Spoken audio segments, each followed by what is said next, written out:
क्या middle east अगला super power बन रहा है? नमस्कार दोस्तों, स्वागत है आपका अपने चैनल फैक्ट्स फाइल्स पर। आज हम एक ऐसे विषय के बारे में बात करने वाले हैं जो दुनिया भर में चर्चा का विषय बना हुआ है। क्या मिडिल ईस्ट अगला सुपर पावर बनने जा रहा है? एक समय था जब मिडिल ईस्ट को बस रेगिस्तान, तेल और संघर्षों के लिए जाना जाता था, लेकिन अब यूएई, सऊदी अरब, कतर और बहरीन जैसे देशों की वजह से यह इलाका बहुत तेजी से बदल रहा है। यह बदलाव सिर्फ आर्थिक नहीं है, बल्कि सांस्कृतिक, राजनीतिक, तकनीकी और रणनीतिक भी है। तो असली सवाल यह है, क्या मिडिल ईस्ट चुपचाप अगला सुपर पावर बन रहा है? और अगर हां, तो इसका पूरी दुनिया पर क्या असर होगा? इस वीडियो में हम मिडिल ईस्ट के हर पहलू की गहराई से पड़ताल करेंगे, इसके vision, investment, diplomacy, defence, energy, technology और यहां तक कि इसकी सॉफ्ट पावर और धार्मिक प्रभाव तक। अबू धाबी, सऊदी अरब और नई सोच। पिछले 20 सालों में अबू धाबी बदलाव की मिसाल बन गया है। यूएई का विजन 2030 प्लान एक ऐसे भविष्य की तैयारी कर रहा है जहां तेल पर निर्भरता कम हो और ज्ञान आधारित इकोनॉमी बने। इसी तरह सऊदी अरब भी विजन 2030 के जरिए अपनी अर्थव्यवस्था को विविध बनाने और युवाओं को सशक्त करने की कोशिश कर रहा है। NEOM जैसे प्रोजेक्ट्स सिर्फ शहर नहीं हैं, ये एक नई सोच को दर्शाते हैं। ये दिखाता है कि मिडिल ईस्ट अपनी पहचान बदल रहा है। NEOM में सिर्फ स्मार्ट बिल्डिंग्स ही नहीं, बल्कि biotechnology, advanced manufacturing, cloud computing और ग्रीन एनर्जी पर भी जोर दिया जा रहा है। यूएई में मोहम्मद बिन जायद यूनिवर्सिटी फॉर AI जैसी संस्थाएं ये बता रही हैं कि अब ये देश तकनीक में भी आगे रहना चाहता है। अबू धाबी का हब 71 स्टार्टअप्स को प्रमोट कर रहा है और दुनिया भर से टैलेंट को आकर्षित कर रहा है। आर्थिक विविधता और फाइनेंशियल ताकत। मिडिल ईस्ट के पास दुनिया के कुछ सबसे बड़े फंड्स हैं। अबू धाबी का मुबादला, कतार का इन्वेस्टमेंट अथॉरिटी और सऊदी का पब्लिक इन्वेस्टमेंट फंड PIF पूरी दुनिया में निवेश कर रहे हैं। टेक कंपनियों, रियल एस्टेट, खेल और एंटरटेनमेंट में PIF ने यूबर, सॉफ्टबैंक और निंटेंडो में पैसे लगाए हैं। साथ ही अबू धाबी और दुबई फाइनेंशियल हब बन रहे हैं, जहां फिनटेक, क्रिप्टो और ग्रीन फाइनेंस को बढ़ावा दिया जा रहा है। कई गल्फ देशों ने फ्री इकोनॉमिक जोन्स बनाकर विदेशी कंपनियों को निवेश के लिए आकर्षित किया है। DEFC, Dubai international financial centre और ADGM, Abu Dhabi global market जैसे हब ने यूएई को वैश्विक वित्त केंद्र बना दिया है। Digital banking, blockchain, open banking और central bank digital currency CBDC जैसे इनोवेशन इस क्षेत्र को आने वाले समय में वित्तीय ताकत बना सकते हैं। एनर्जी बदलाव और ग्रीन इनिशिएटिव। तेल अभी भी अहम है, लेकिन अब ये देश क्लीन एनर्जी की तरफ तेजी से बढ़ रहे हैं। यूएई का मासदर सिटी और सऊदी का ग्रीन हाइड्रोजन प्रोजेक्ट इसका उदाहरण है। दुनिया के सबसे बड़े सोलर प्लांट्स जैसे नूर अबू धाबी, मोहम्मद बिन रशीद सोलर पार्क और एल ढाफरा सोलर प्रोजेक्ट यहां बन रहे हैं। सऊदी ग्रीन इनिशिएटिव और मिडिल ईस्ट ग्रीन इनिशिएटिव जैसे प्लान ये दिखाते हैं कि यह क्षेत्र क्लाइमेट एक्शन में भी नेतृत्व करना चाहता है। नेट जीरो एमिशन के लक्ष्य तय किए जा रहे हैं। टेक्नोलॉजी और डिजिटल सपना। मिडिल ईस्ट में अरबों डॉलर टेक्नोलॉजी में लगाए जा रहे हैं। स्मार्ट सिटी, 5G नेटवर्क और AI अब इनके प्लान का हिस्सा है। NEOM में द लाइन एक ऐसा शहर होगा जहां ना गाड़ियां होंगी, ना सड़कें, ना प्रदूषण। द लाइन एक zero carbon, fully automated urban corridor होगा। यूएई में smart police, facial recognition surveillance और ब्लॉकचेन बेस्ड गवर्नमेंट इनिशिएटिव्स से डिजिटल गवर्नेंस तेज हो रही है। यूएई का मार्स मिशन, होप प्रोब और चंद्र मिशन, रशीद रोवर भी ये दिखाते हैं कि ये देश अब स्पेस टेक्नोलॉजी में भी प्रतिस्पर्धा कर रहा है।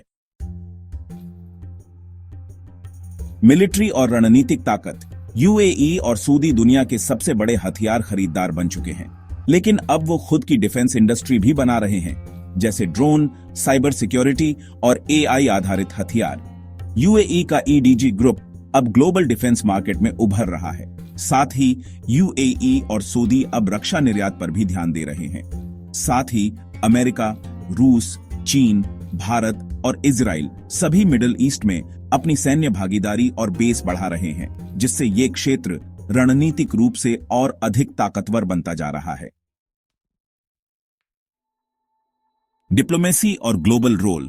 मिडिल ईस्ट अब सिर्फ तेल बेचने वाला क्षेत्र नहीं रह गया है, ये अब ग्लोबल कूटनीति का केंद्र बन गया है। यूएई और इजराइल के बीच अब्राहम समझौते, कतर में तालिबान यूएस बातचीत और रूस यूक्रेन युद्ध में यूएई की भूमिका इसके उदाहरण हैं। यूएई ने अफ्रीका, एशिया और यूरोप के कई देशों में इंफ्रास्ट्रक्चर प्रोजेक्ट्स में निवेश करके साइलेंट डिप्लोमेसी को मजबूत किया है। सऊदी और ईरान के बीच चीन द्वारा करवाई गई सुलह भी इस क्षेत्र को नई भूमिका दे रही है। ब्रिक्स, एससीओ और G20 में भागीदारी इनकी ग्लोबल स्थिति को और मजबूत कर रही है। संस्कृति और सॉफ्ट पावर।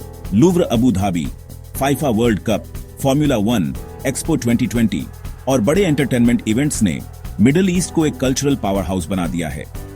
नेटफ्लिक्स और अमेज़न जैसे प्लेटफॉर्म्स पर अब मिडिल ईस्टर्न प्रोडक्शंस की मौजूदगी बढ़ रही है। रियाद सीजन और MDL बीस्ट जैसे फेस्टिवल ग्लोबल अटेंशन बटोर रहे हैं। सऊदी विजन 2030 कल्चर और टूरिज्म को बहुत महत्व देता है, जिससे ये देश अपनी परंपरा और आधुनिकता का मेल पूरी दुनिया को दिखा रहा है। Education and knowledge economy. NYU Abu Dhabi, KAUST Saudi में और कतर का एजुकेशन सिटी अब इंटरनेशनल एजुकेशन सेंटर बन रहे हैं। AI, कोडिंग और लैंग्वेज लर्निंग को बढ़ावा दिया जा रहा है। साथ ही थिंक टैंक, इनोवेशन लैब और रिसर्च हब बन रहे हैं। UAE का Mohamed bin Zayed AI university और सऊदी का एमिस्क फाउंडेशन इस दिशा में अग्रणी हैं।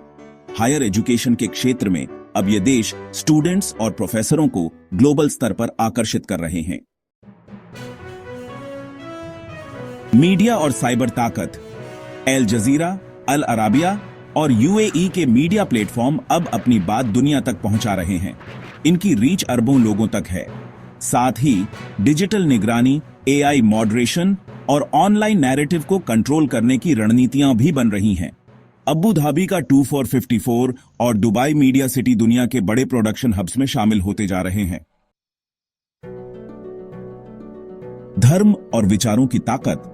सऊदी अरब इस्लाम के 2 सबसे पवित्र स्थानों का रक्षक है और अब यह मॉडरेट इस्लाम को बढ़ावा देना चाहता है।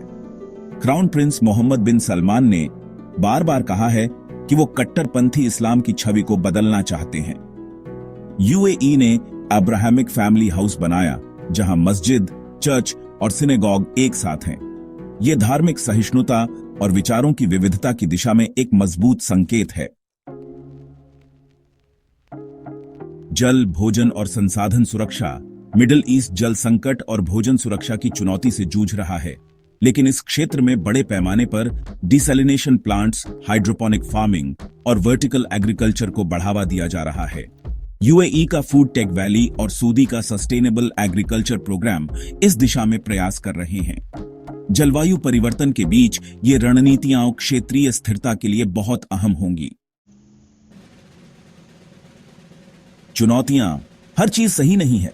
राजनीतिक आजादी कम है, मानव अधिकारों की समस्याएं हैं, प्रवासी मजदूरों पर भारी निर्भरता है, जेंडर इक्वालिटी धीरे धीरे बढ़ रही है और प्रेस की आजादी सीमित है।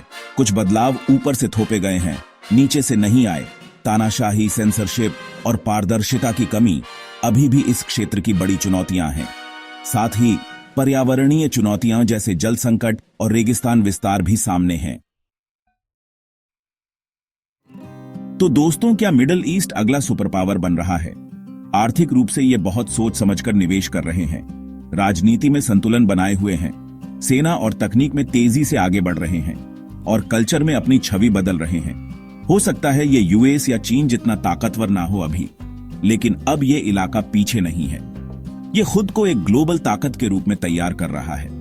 आने वाले दशकों में सवाल ये नहीं होगा कि मिडिल ईस्ट सुपर पावर बनेगा या नहीं, बल्कि ये होगा कि दुनिया इसका सामना कैसे करेगी।